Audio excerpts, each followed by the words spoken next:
श्री गणेशाय नमः। गुरुर्ब्रह्मा गुरुर्विष्णु गुरुर्देवो महेश्वर गुरुर्साक्षात् परब्रह्म तस्मै श्री गुरुवे नमः।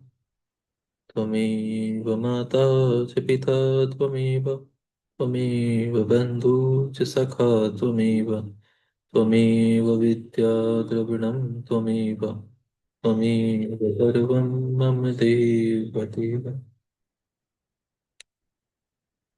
यहाँ से 13वां अध्याय प्रारंभ होता है। इस अध्याय में हस्ताक्षर मंत्र की महिमा, उसमें समस्त वाग्मय की स्थिति, उसकी उपदेश परंपरा, देवी रूपा, पंचाक्षरी विद्या का ध्यान, उसके समस्त और व्यस्त अक्षरों की ऋषि, छंद, देवता, बीज, शक्ति तथा अंग न्यास आदि के विचार का वर्णन किया गया है। देवी बोली, महेश्वर, तुजय दुर्जय दु, दुर्लंघ एवं कलुषित कलिकाल में जब सारा संसार धर्म से विमुख हो, पाप में अंधकार से आच्छादित हो जाएगा, वर्ण और आश्रम संबंधी आचार नष्ट हो जाएंगे, धर्म संकट उपस्थित हो जाएगा, सबका अधिकार संदिग्ध, अनिश्चित और विपरीत हो जाएगा। उस समय उपदेश की प्रणाली नष्ट हो जाएगी और गुरु शिष्य की परंपरा भी जाती रहेगी। ऐसी परिस्थिति में आपके भक्त किस उपाय से मुक्त हो सकते हैं? महादेव जी ने कहा, देवी, कली काल के मनुष्य मेरी परम मनोरम पंचाक्षरी विद्या का आश्रय ले भक्ति से भावित चित्त होकर संसार बंधन से मुक्त हो जाते हैं।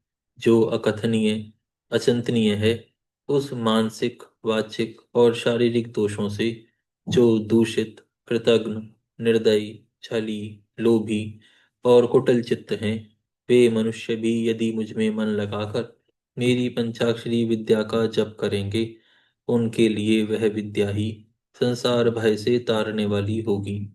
हे देवी, मैंने बारंबार प्रतिज्ञा पूर्वक यह बात कही है कि भूतल पर मेरा पतित हुआ भक्त भी इस पंचाक्षरी विद्या के द्वारा बंधन से मुक्त हो जाता है।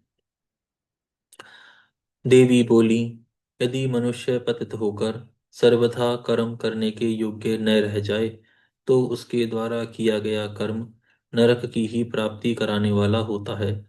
ऐसी दशा में पतित मानव इस विद्या द्वारा कैसे मुक्त हो सकता है? महादेव जी ने कहा, हे सुंदरी, आपने यह बहुत ठीक बात पूछी है। अब इसका उत्तर सुनो। पहले मैंने इस विषय को गोपनीय समझकर अब तक प्रकट नहीं किया था। यदि पतित मनुष्य मोह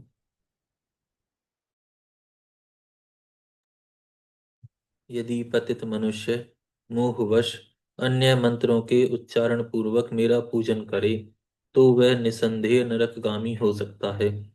किंतु पंचाक्षर मंत्र के लिए ऐसा प्रतिबंध नहीं है। जो केवल जल पीकर और हवा खाकर तप करते हैं, तथा दूसरे लोग जो नाना प्रकार के व्रतों द्वारा अपने शरीर को सुखाते हैं, उन्हें इन व्रतों द्वारा मेरे लोक की प्राप्ति नहीं होती।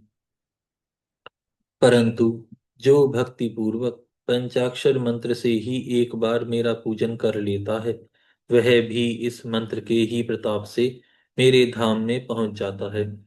इसलिए तप, यज्ञ, व्रत और नियम पंचाक्षर द्वारा मेरे पूजन की करोड़वीं कला के समान भी नहीं है। कोई बद्ध हो या मुक्त, जो पंचाक्षर मंत्र के द्वारा मेरा पूजन करता है, वह अवश्य ही संसार पाश से छुटकारा पा जाता है। रुद्र भक्ति से रहित अथवा रुद्र भक्ति से युक्त जो पतित अथवा मूर्ख मनुष्य पंचाक्षर से एक बार मेरा पूजन कर लेता है, वह मुक्त हो जाता है। देवी, ईशान आदि 5 ब्रह्मा ईशान आदि 5 ब्रह्मा जिसके अंग हैं, उस षडक्षर या पंचाक्षर मंत्र के द्वारा जो भक्ति भाव से मेरा पूजन करता है, वह मुक्त हो जाता है। कोई पतित हो या अपतित, वह इस पंचाक्षर मंत्र के द्वारा मेरा पूजन करे। मेरा भक्त पंचाक्षर मंत्र का उपदेश गुरु से ले चुका हो या नहीं, वह क्रोध को जीत कर इस मंत्र के द्वारा मेरी पूजा किया करे। जिसने मंत्र की दीक्षा नहीं ली है, उसकी अपेक्षा दीक्षा लेने वाला पुरुष कोटि कोटि गुना अधिक माना गया है। अतः देवी, दीक्षा लेकर ही इस मंत्र से मेरा पूजन करना चाहिए। जो इस मंत्र की दीक्षा लेकर मैत्री, मुदिता, करुणा, उपेक्षा आदि गुणों से युक्त तथा ब्रह्मचर्य परायण हो भक्ति भाव से मेरी पूजन करता है, वह मेरी समता प्राप्त कर लेता है।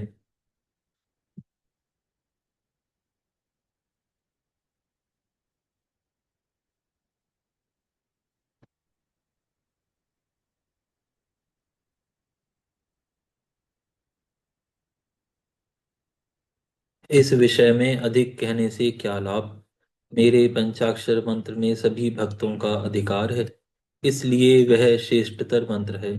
पंचाक्षर के प्रभाव से ही लोक, वेद, महर्षि, सनातन धर्म, देवता तथा यह संपूर्ण जगत टिके हुए हैं। देवी, प्रलय काल आने पर जब चराचर जगत नष्ट हो जाता है और सारा प्रपंच प्रकृति में मिलकर वहीं विलीन हो जाता है, वहीं लीन हो जाता है, तब मैं अकेला ही स्थित रहता हूँ। दूसरा कोई कहीं नहीं रहता।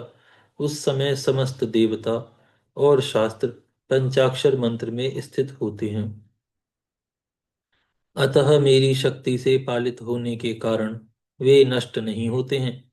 तदनंतर मुझसे प्रकृति और पुरुष के भेद से युक्त सृष्टि होती है। तत्पश्चात त्रिगुणात्मक मूर्तियों का संहार करने वाला अवांतर प्रलय होता है। उस प्रलय काल में भगवान नारायण देव मायामय शरीर का आश्रय ले जल के भीतर शेष शैया पर शयन करते हैं। उनके नाभि कमल से पंचमुख ब्रह्मा जी का जन्म होता है। ब्रह्मा जी तीनों लोकों की सृष्टि करना चाहते थे,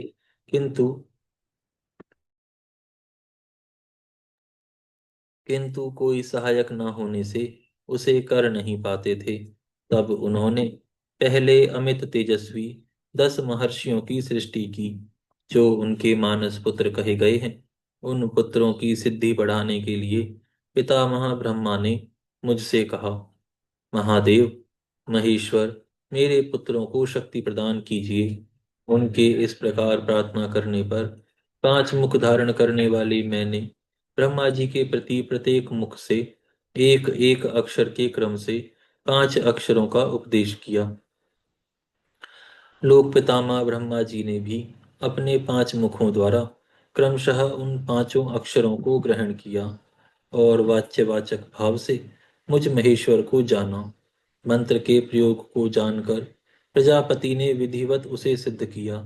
तत्पश्चात उन्होंने अपने पुत्रों को यथावत रूप से उस मंत्र का और उसके अर्थ का भी उपदेश दिया। साक्षात लोक पितामह ब्रह्मा जी से उस मंत्र रत्न को पाकर मेरी आराधना की इच्छा रखने वाले उन मुनियों ने उनकी बताई हुई पद्धति से उस मंत्र का जप करते हुए मेरु के रमणीय शिखर पर मुंजवान पर्वत के निकट 1 सहस्त्र दिव्य वर्षों तक तीव्र तपस्या की। वे लोक सृष्टि के लिए अत्यंत उत्सुक थे, इसलिए वायु पीकर कठोर तपस्या में लग गए। जहां उनकी तपस्या चल रही थी, वह श्रीमान मुंजवान पर्वत सदा ही मुझे प्रिय है और मेरे भक्तों ने निरंतर उसकी रक्षा की है। उन ऋषियों की भक्ति देखकर मैंने तत्काल उन्हें प्रत्यक्ष दर्शन दिया और उन आर्य ऋषियों को पंचाक्षर मंत्र के ऋषि, छंद, देवता, बीज, शक्ति, कीलक, षडंगन्यास, दिग्बंध और विनियोग, इन सब बातों का पूर्ण रूप से ज्ञान कराया। संसार की सृष्टि बढ़े, इसके लिए मैंने उन्हें मंत्र की सारी विधियां बताईं। तब वे उस मंत्र के महात्म्य से तपस्या में बहुत बढ़ गए और देवताओं, असुरों तथा मनुष्यों की सृष्टि का भली भांति विस्तार करने लगे। अब इस उत्तम विद्या पंचाक्षरी के स्वरूप का वर्णन किया जाता है। आदि में नमः पद का प्रयोग करना चाहिए, उसके बाद शिवाय पद का। यही वह पंचाक्षरी विद्या है जो समस्त श्रुतियों की सिरमौर है।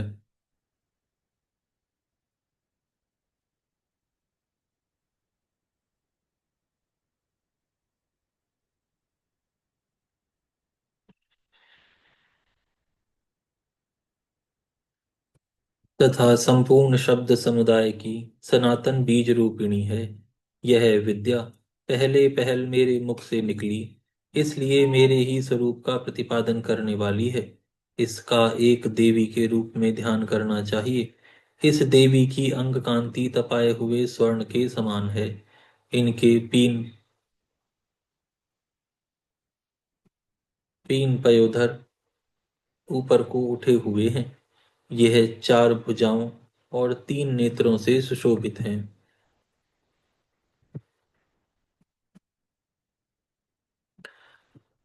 इसके मस्तक पर बाल चंद्रमा का मुकुट है। दो हाथों में पद्म और उत्पल हैं। अन्य दो हाथों में वरद और अभय की मुद्रा है। मुखाकृति सौम्य है। यह समस्त शुभ लक्षणों से संपन्न तथा संपूर्ण आभूषणों से विभूषित हैं। श्वेत कमल के आसन पर विराजमान हैं। इनके काले काले घुंघराले केश बड़ी शोभा पा रहे हैं। इनके अंगों में पांच प्रकार के वर्ण हैं, जिनकी रश्मियां प्रकाशित हो रही हैं। वे वर्ण हैं पीत, कृष्ण, धूम्र, स्वर्णिम तथा रक्त। इन वर्णों का यदि पृथक पृथक प्रयोग हो तो इन्हें बिंदु और नाद से विभूषित करना चाहिए। बिंदु की आकृति अर्धचंद्र के समान है और नाद की आकृति दीप शिखा के समान। सुमुखी। यों तो इस मंत्र के सभी अक्षर बीज रूप हैं, तथापि उनमें दूसरे अक्षर को इस मंत्र का बीज समझना चाहिए। दीर्घ स्वर पूर्वक जो चौथा वर्ण है उसे कीलक और पांचवें वर्ण को शक्ति समझना चाहिए। इस मंत्र के वामदेव ऋषि हैं और पंक्ति छंद हैं। हे वरानने, मैं शिव ही इस मंत्र के देवता हूँ।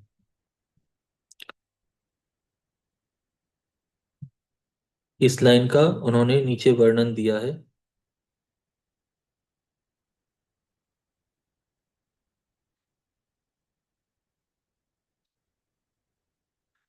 श्री शिव पुराण के इस वर्णन के अनुसार यही विनियोग वाक्य है।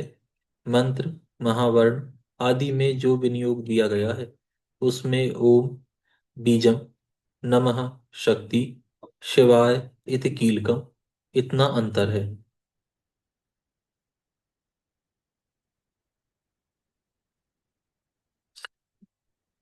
वरारोहे, गौतम, अत्रि, विश्वामित्र, अंगिरा और भारद्वाज ये नकारादि वर्णों के क्रमशः ऋषि माने गए हैं। गायत्री, अनुष्टुप, त्रिष्टुप, बृहति और विराट ये क्रमशः पांचों अक्षरों के छंद हैं। इंद्र, रुद्र, विष्णु, ब्रह्मा और स्कंद ये क्रमशः उन अक्षरों के देवता हैं। वरानने, मेरे पूर्व आदि चारों दिशाओं के तथा ऊपर के पांचों मुख इन नकारादि अक्षरों के क्रमशः स्थान हैं। पंचाक्षर मंत्र का पहला अक्षर उदात्त है। दूसरा और चौथा भी उदात्त ही है। पांचवां स्वरित है और तीसरा अक्षर अनुदात्त माना गया है। इस पंचाक्षर मंत्र के मूल विद्या, शिव, शैव, सूत्र और पंचाक्षर नाम जाने। शैव यानी शिव संबंधी बीज प्रणव मेरा विशाल हृदय है। नकार सिर कहा गया है। मकार शिखा है। शी कवच है। वा नेत्र है। यकार अस्त्र है। इन वर्णों के अंत में अंगों के चतुर्थय अंत रूप के साथ क्रमशः नमः, स्वाहा, वषट, हुम, पौषट और फट जोड़ने से अंगन्यास होता है। इसका वर्णन उन्होंने नीचे किया है।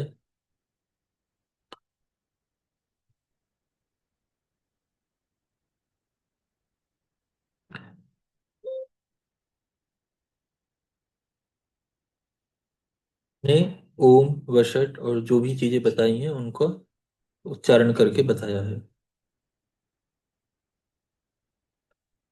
देवी, थोड़े से भेद के साथ यह तुम्हारा भी मूल मंत्र है। उस पंचाक्षर मंत्र में जो पांचवा वर्ण या है उसे 12वें स्वर से विभूषित किया जाता है। अर्थात नमः शिवाय के स्थान में नमः शिवाय कहने से यह देवी का मूल मंत्र हो जाता है।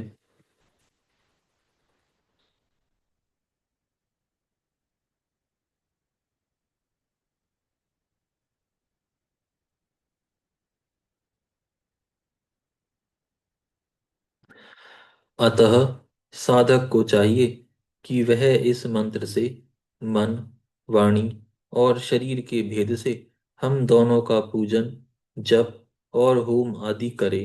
मन आदि के भेद से यह पूजन तीन प्रकार का होता है: मानसिक, वाचिक और शारीरिक। देवी, जिसकी जैसी समझ हो, जिसे जितना समय मिल सके, जिसकी जैसी बुद्धि, शक्ति, संपत्ति, उत्साह एवं योग्यता और प्रीति हो, उसके अनुसार वह शास्त्र विधि से जब कभी, जहाँ कहीं अथवा जिस किसी भी साधन द्वारा मेरी पूजा कर सकता है, उसकी ही उसकी की हुई वह पूजा उसे अवश्य मोक्ष की प्राप्ति करा देगी। सुंदरी, मुझ में मन लगाकर जो कुछ क्रम या व्युत्क्रम से किया गया हो, वह कल्याणकारी तथा मुझे प्रिय होता है। तथापि जो मेरे भक्त हैं और कर्म करने में अत्यंत विवश, असमर्थ नहीं हो गए हैं, उनके लिए सब शास्त्रों में मैंने ही नियम बनाया है। उस नियम का उन्हें पालन करना चाहिए। अब मैं पहले मंत्र की दीक्षा लेने का शुभ विधान बता रहा हूँ, जिसके बिना मंत्र जप निष्फल होता है और जिसके होने से जप कर्म अवश्य सफल होता है। यहाँ पर यह अध्याय पूर्ण होता है। यहाँ से 14वां अध्याय प्रारंभ होता है। इस अध्याय में गुरु से मंत्र लेने तथा उसके जप करने की विधि, 5 प्रकार के जप तथा उनकी महिमा, मंत्र गणना के लिए विभिन्न प्रकार की मालाओं का महत्व तथा अंगुलियों के उपयोग का वर्णन, जप के लिए उपयोगी स्थान तथा दिशा, जप में वर्जनीय बातें, सदाचार का महत्व, आस्तिकता की प्रशंसा तथा पंचाक्षर मंत्र की विशेषता का वर्णन किया गया है। ईश्वर महादेव जी कहते हैं, वरानने, आज्ञाहीन, क्रियाहीन, श्रद्धाहीन तथा विधि के पालनार्थ आवश्यक दक्षिणा से हीन जो जप किया जाता है, वह सदा निष्फल होता है। मेरा स्वरूप मंत्र यदि आज्ञा सिद्धि, क्रिया सिद्धि और श्राद्ध सिद्ध होने के साथ ही दक्षिणा से भी युक्त हो, तो उसकी सिद्धि होती है और उससे महान फल प्राप्त होता है। शिष्य को चाहिए कि वह पहले तत्ववेता, आचार्य, जपशील, सद्गुण संपन्न, ध्यान योग परायण एवं ब्राह्मण गुरु की सेवा में उपस्थित हो। मन में शुद्ध भाव रखते हुए प्रयत्न पूर्वक उन्हें संतुष्ट करे। ब्राह्मण साधक अपने मन, वाणी, शरीर और धन से आचार्य का पूजन करे। वह वैभव हो तो गुरु को भक्ति भाव से हाथी, घोड़े, रथ, रत्न, क्षेत्र, वस्त्राभूषण, धान्य, धन और ग्रह आदि अर्पित करे। जो अपने लिए सिद्धि चाहता हो, वह धन के दान में कृपणता ना करे। तदनंतर सब सामग्रियों सहित अपने आप को गुरु की सेवा में समर्पित कर दे। इस प्रकार यथाशक्ति निश्चल भाव से गुरु की विधिवत पूजा करके गुरु से मंत्र एवं ज्ञान का उपदेश क्रमशः ग्रहण करे। इस तरह संतुष्ट हुए गुरु अपने पूजक शिष्य को, जो 1 वर्ष तक उनकी सेवा में रह चुका हो, गुरु की सेवा में उत्साह रखने वाला हो, अहंकार रहित हो और उपवास पूर्वक स्नान करके शुद्ध हो गया हो, पुनः विशेष पुनः विशेष शुद्धि के लिए पूर्ण कलश में रखे हुए घृत से तथा पवित्र द्रव्य युक्त मंत्र शुद्ध जल से नहलाकर चंदन, पुष्पमाला, वस्त्र और आभूषणों द्वारा अलंकृत करके उसे सुंदर वेशभूषा से विभूषित करे।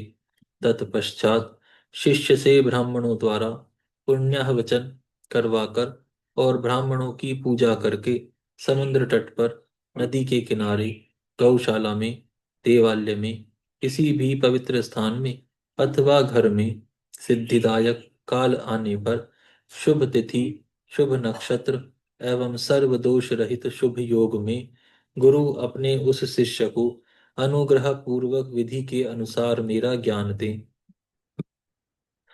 एकांत स्थान में अत्यंत प्रसन्न चित्त हो उच्च स्वर से हम दोनों के उस उत्तम मंत्र का शिष्य से भली भांति उच्चारण कराएं। बारंबार उच्चारण कराकर शिष्य को इस प्रकार आशीर्वाद दें, तुम्हारा कल्याण हो, मंगल हो, शोभन हो, प्रिय हो। इस तरह गुरु शिष्य को मंत्र और तदुपरांत आज्ञा प्रदान करें। इस प्रकार गुरु से मंत्र और आज्ञा पाकर शिष्य एकाग्र चित्त हो संकल्प करके पुरस्चरण पूर्वक प्रतिदिन उस मंत्र का जप करता रहे। वह जब तक जिए तब तक अनन्य भाव से तत्परता पूर्वक नित्य 1008 मंत्रों का जप किया करे। जो ऐसा करता है वह परम गति को प्राप्त होता है। जो प्रतिदिन संयम से रहकर केवल रात में भोजन करता है और मंत्र के जितने अक्षर हैं उतने लाख का चौगुना जप आदर पूर्वक पूरा कर देता है, वह पुरस्चरण पुरस्चरणिक कहलाता है। जो पुरस्चरण करके प्रतिदिन जप करता रहता है उसके समान इस लोक में दूसरा कोई नहीं है। वह सिद्धिदायक सिद्ध हो जाता है। साधक को चाहिए कि वह शुद्ध देश में स्नान करके सुंदर आसन बांधकर अपने हृदय में तुम्हारे साथ मुझ शिव का और अपने गुरु का चिंतन करते हुए उत्तर या पूर्व की ओर मुंह मुंह किए हुए मौन भाव से बैठे चित्त को एकाग्र करके तथा दहन प्लावन आदि के द्वारा पांचों तत्वों का शोधन करके मंत्र का न्यास आदि करे। इसके बाद सकलीकरण की क्रिया संपन्न करके प्राण और अपान का नियमन करते हुए हम दोनों के स्वरूप का ध्यान करे और विद्या स्थान अपने रूप ऋषि छंद देवता बीज शक्ति तथा मंत्र के वाच्यार्थ रूप मुझ परमेश्वर का स्मरण करके पंचाक्षरी का जप करे। मानस जप उत्तम है, उपांशु जप मध्यम है तथा वाचिक तप उससे निम्न कोटि का माना गया है। ऐसा आगमार्थी विशारद विद्वानों का कथन है। रुद्र से अधिष्ठित मानस जप उत्तम कहा गया है। विष्णु जी से अधिष्ठित उपांशु जप मध्यम कहा गया है तथा ब्रह्मा जी से अधिष्ठित वाचिक जप अधम कहलाता है। ऐसा क्रमशः समझना चाहिए। जो ऊंचे नीचे स्वर से युक्त तथा स्पष्ट और अस्पष्ट पदों एवं अक्षरों के साथ मंत्र का वाणी द्वारा उच्चारण करता है उसका यह जप वाचिक कहलाता है। जिस जप में केवल जिह्वा मात्र हिलती है अथवा बहुत धीमे स्वर से अक्षरों का उच्चारण होता है तथा जो दूसरों के कान में पड़ने पर भी उन्हें कुछ सुनाई नहीं देता, ऐसे जप को उपांशु कहते हैं।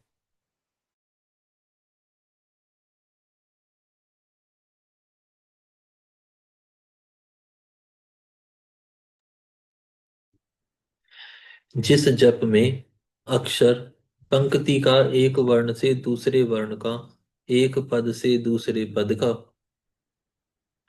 तथा शब्द और अर्थ का मन के द्वारा बारंबार चिंतन मात्र होता है वह मानस जप कहलाता है। वाचिक जप 1 गुना ही फल देता है। उपांशु जप 100 गुना फल देने वाला बताया जाता है। मानस जप का फल सहस्त्र गुना कहा गया है तथा सगर्भ जप उससे 100 गुना अधिक फल देने वाला है।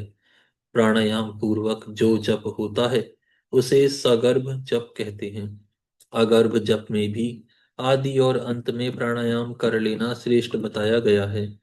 मंत्रार्थ वेदता बुद्धिमान साधक प्राणायाम करते समय 40 बार मंत्र का स्मरण कर ले।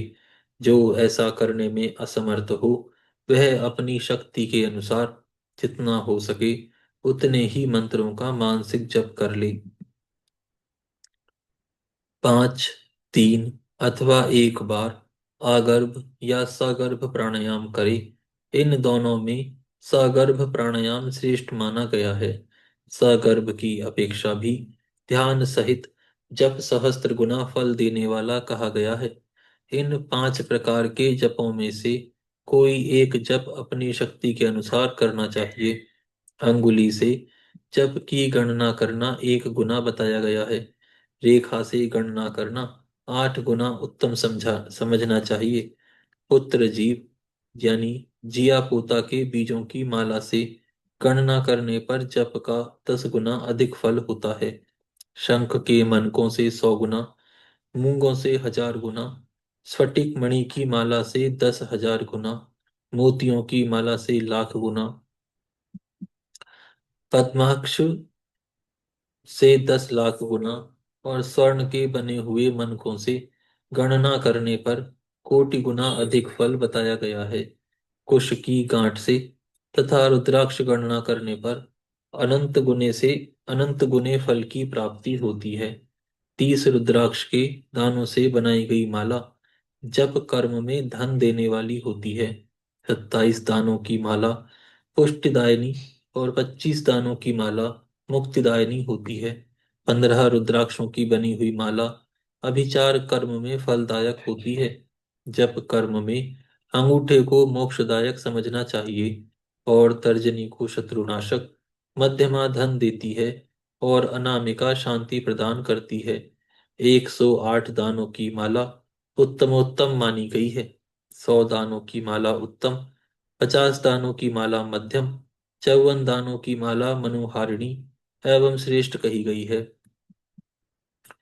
इस तरह की माला से जप करें, वह जप किसी को दिखाई दिखाई नहीं। कनिष्ठिका अंगुली अक्षरणी जप के फल को शरित नष्ट न करने वाली मानी गई है, इसलिए जप कर्म में शुभ है। दूसरी अंगुलियों के साथ अंगुष्ठ द्वारा जप करना चाहिए, क्योंकि अंगुष्ठ के बिना किया हुआ जप निष्फल होता है। घर में किए हुए जप को समान या 1 गुना समझना चाहिए। गौशाला में उसका फल 100 गुना हो जाता है। पवित्र वन या उद्यान में किए हुए जप का फल सहस्त्र गुना बताया जाता है। पवित्र पर्वत पर 10,000 गुना, नदी के तट पर 1,00,000 गुना, देवालय में कोटि गुना और मेरे निकट किए हुए जप को अनंत गुना कहा गया है। आज हम यहाँ पर विराम करते हैं, फिर कल से प्रारंभ करेंगे। हे गौ माता, आप सभी देवताओं की माता, पुण्यों का पुण्य, सभी तीर्थों का तीर्थ हैं। हम सभी आपको दंडवत प्रणाम करते हैं। आपकी कृपा हम सभी पर सदैव बनी रहे।